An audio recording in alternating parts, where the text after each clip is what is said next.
I'm not drunk, shut up.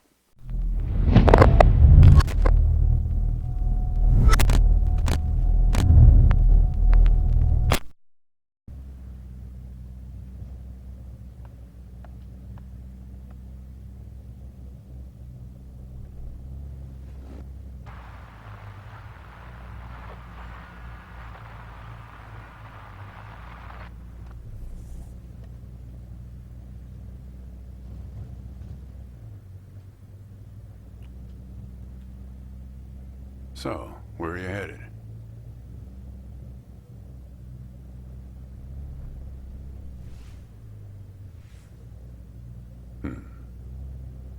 Not the talkative type, eh? That's okay. Most people I pick up are just waiting for their turn to talk.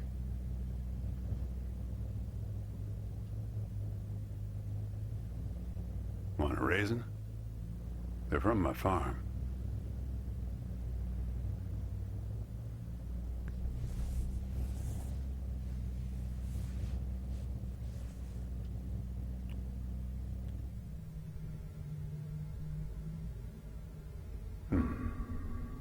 You don't look so good. Guess those things don't agree with you yet.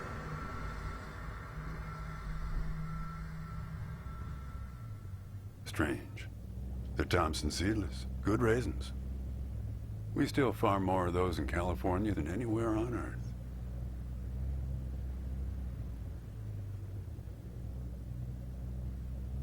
You want to know the clearest evidence that reality isn't real?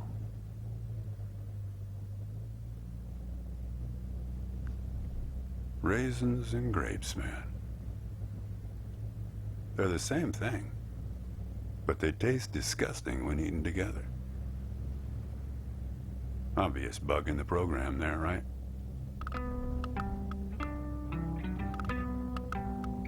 Memory is a slippery thing.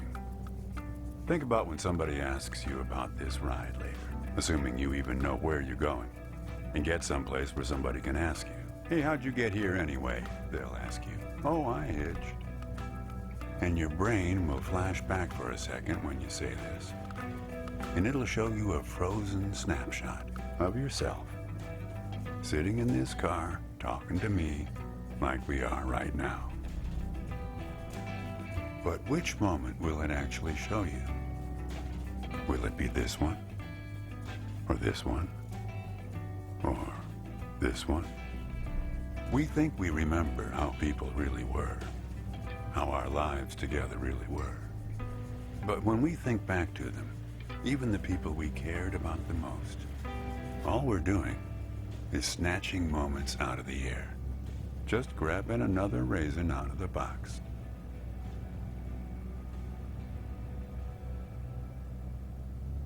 I've spent a lot of time around raisins. They're like those dogs you see with wrinkles of skin falling over their eyes. Not the most handsome dogs, basically helpless but lovable. My wife, she preferred grapes, the way most people do. She's dead now, but you probably guessed that. Takes one to know one, right? I can always spot someone who's grieving along this highway. They usually stand on the road with a dazed look on their face and their thumb up in the air.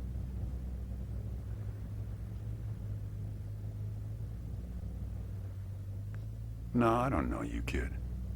I just know the type.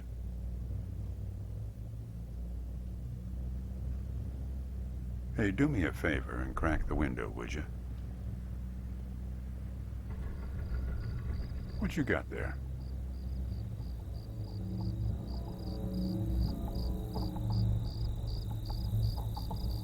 Just a matchbook, huh?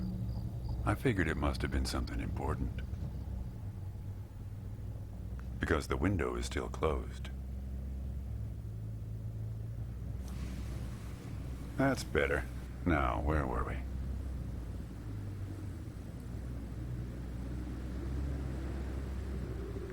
There is nothing less rewarding than talking geography with someone who doesn't know where he's going or where he's from. If you want to know, the trunk of this car is full of 4 bushels of raisins that I'm driving to my brother's place in Intercourse. Is that enough info for you, Copernicus? Seems like the right name for a guy who's traveling the world without knowing where he's going. You just sit back, Copernicus, and invent a language where false statements are impossible. What?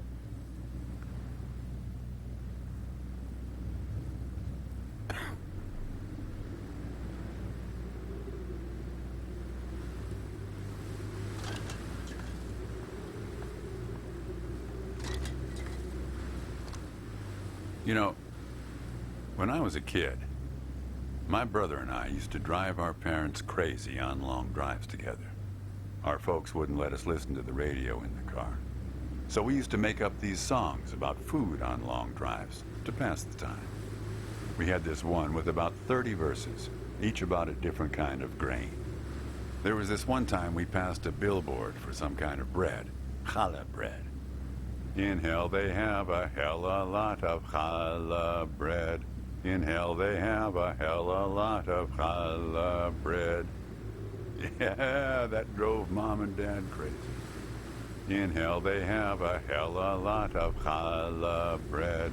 In hell they have a hell a lot of challah bread. Come on, join in. In hell they have a hell a lot of challah bread. In hell they have a hell a lot of challah bread. In hell they have a hell a lot of challah bread. In hell they have a hell a lot of challah bread. In hell they have a hell a lot of challah bread. In hell they have a hell a lot of challah bread. In hell they have a hell a lot of challah. Actually, I'm beginning to understand my parents' perspective. Getting older is funny. It's like reading a book where less and less happens, but the writing gets better and better.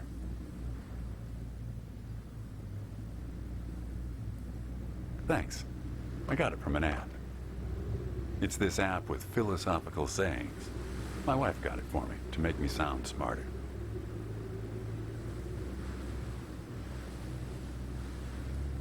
Yeah.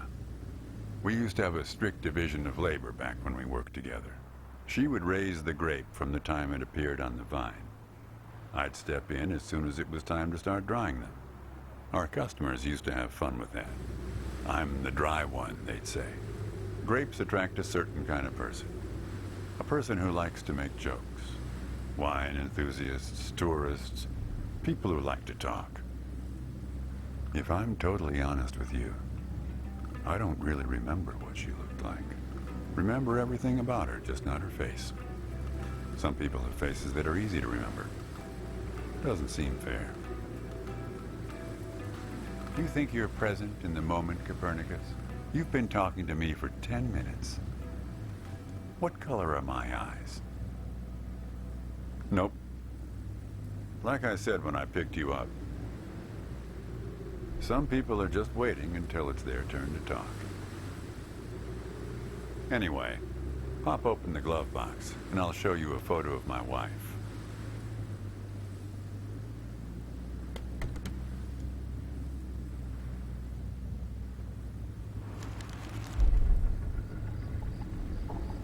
Hey, where'd you get that? That's not her. And that guy there, he looks like you.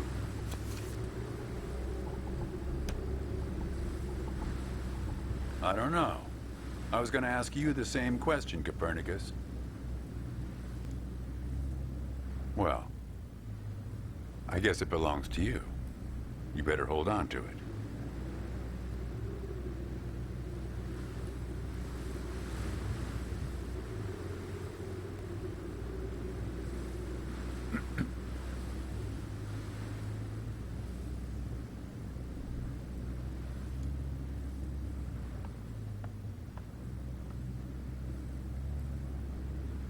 Want to hear a joke? Why did the raisin take the prune to the dance? He couldn't get a date. Hey, that reminds me. It's almost 4:30. You'll like this. It's my favorite. I once knew the hostess, Darlene. She used to change the tires on my truck on Highway 51. Welcome to another Interstate Riddle Hour. Here's our first riddle. Keep your eyes peeled, all you blacktop carpetbaggers. I fly, yet I have no wings.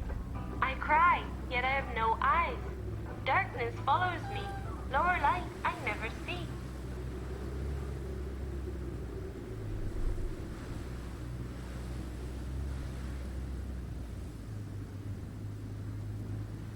Here's a hint. We're looking for something fluffy.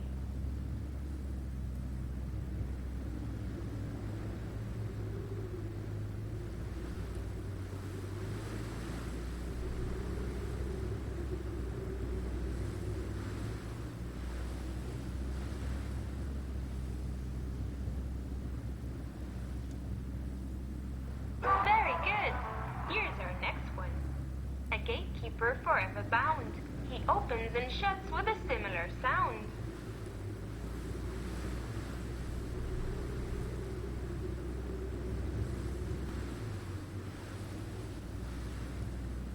Here's a hint.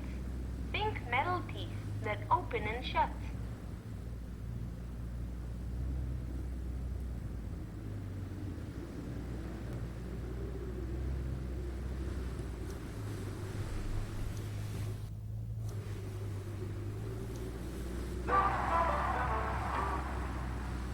Ready? Here's one more. He lies without touching the ground.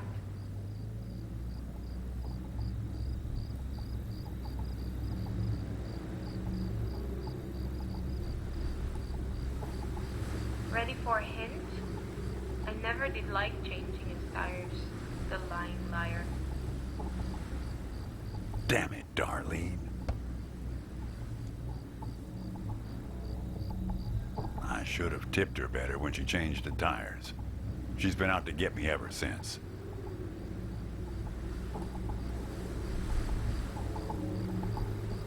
Look, I admit I lied, but only about one thing.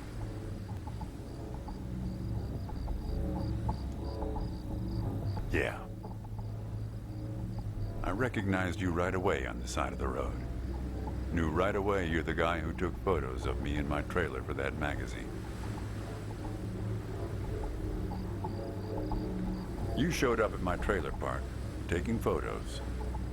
At first, I was a bit suspicious, since there were plans to kick us out and develop the trailer park into some kind of shopping center. But then it became clear that you'd been sent here by a magazine to do one of those stories about vanishing farmers that always pulls heartstrings with the rest of the country. Let's not kid ourselves. You don't seem like a guy who wants to know. Don't forget, you picked this car every bit as much as I chose to stop for you. You picked this car, picked me, not to feel anything.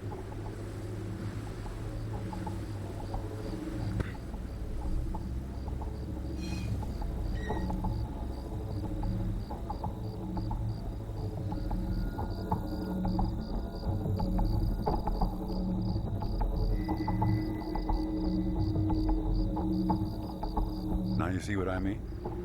I'm one of the good guys here.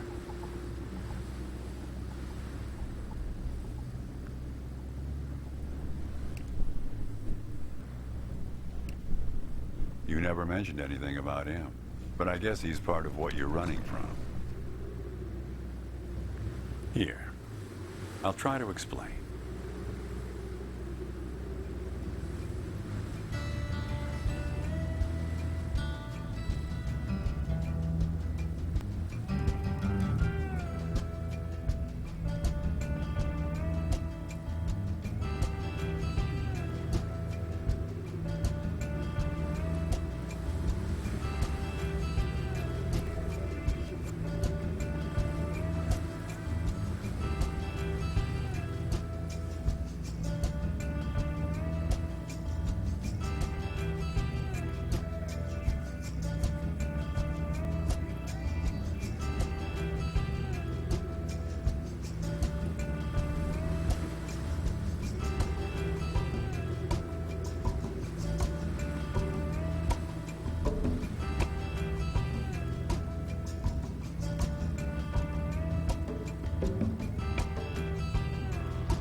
A man travels along a road until he reaches a gate at the top of a hill. The road has been long and straight so far, and the going has been easy. But now the man can't go any further, so he takes a seat by the road to rest. The man waits, and after a length of time that seems neither short nor long, the gate opens, and a guard appears. The man asks the guard for entry, but the guard says he cannot let him enter at the moment. The man thinks for a second and asks if he will be allowed through later. It is possible, says the guard, but not now. The gate now stands slightly open, and the man tries to look through it longingly. His journey has been easy so far, and he misses the feeling of the open road. The guard notices and laughs. Even if you could gain entry, there are many gatekeepers after me. Some are much stronger than me, and I'm afraid to look upon them. So there the man waits, for days, months, years, waiting to enter. One day, when he's given up hope of entering, a single question occurs to him, one he has not thought of before. Why, he wonders aloud, are there no other travelers at this gate? Early in my journey, the road was crowded with them, and yet, in all these years, no one but myself has waited in front of this gate. The man is surprised to hear an answer come from a voice next to his ear. It is you who made this gate, says a bird perched by his shoulder. So it exists for no one but you. But why? Asks the traveler. Why would I want to stop here? The bird replies, after hungrily eating a crust of bread from the man's hand. After this point, the road becomes less straight. It becomes like the tree in which I live, splitting into dozens, hundreds of branches. The path becomes impossibly narrow and frail, and crowded with the view of other paths one could have taken. There's only one point ahead on the road where all paths converge, where all points join, where the light shines through skin and through lies. But it's never been reached by one of your kind, a traveler who walks on feet. Shoo! Cries the guard, chasing the bird away. Don't listen to his nonsense. Having said this, he takes a seat next to the traveler, but not before closing the gate forever. So when you think about it, who knows how long we've been sitting here, just like this, on this road. Take it from me. It's better to face things with, what's it called again? Fortitude. Better not to feel too much. Want a raisin?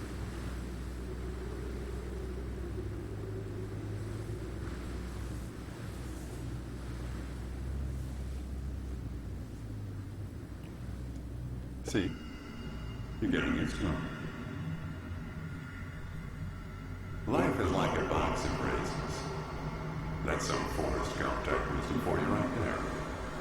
Here, I'll leave the box open for you. Help yourself.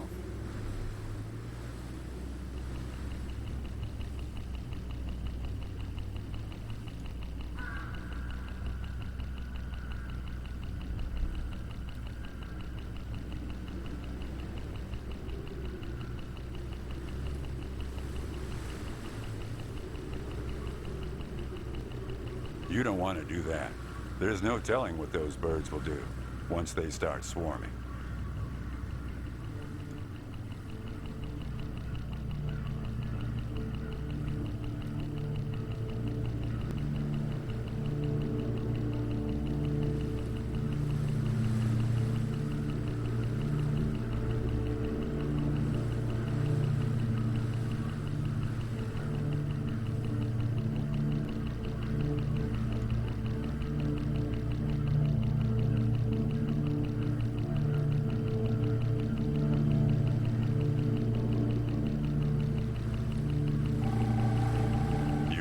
a mistake, kid.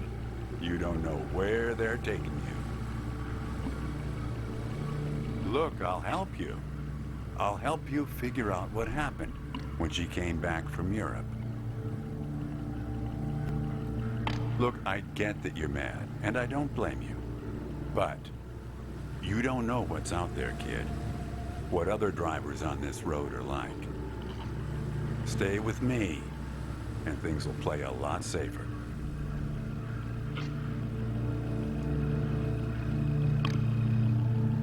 All right, I guess you made your choice. Don't blame me for what happens next.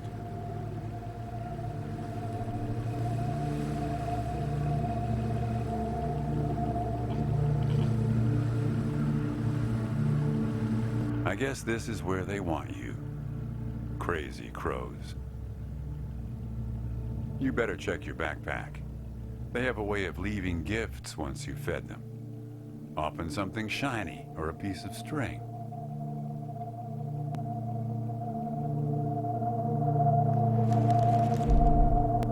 That's not a good look for either of you. I guess you'll be needing to get to the bottom of that. Just remember, there are many more gates ahead and many more guards. I'm pretty much the friendly drunken uncle of the bunch. Well, good luck to you, kid. Oh, one more thing. What did the grape say when he got run over by a car? Nothing. He just gave a little whine. Good luck with your search.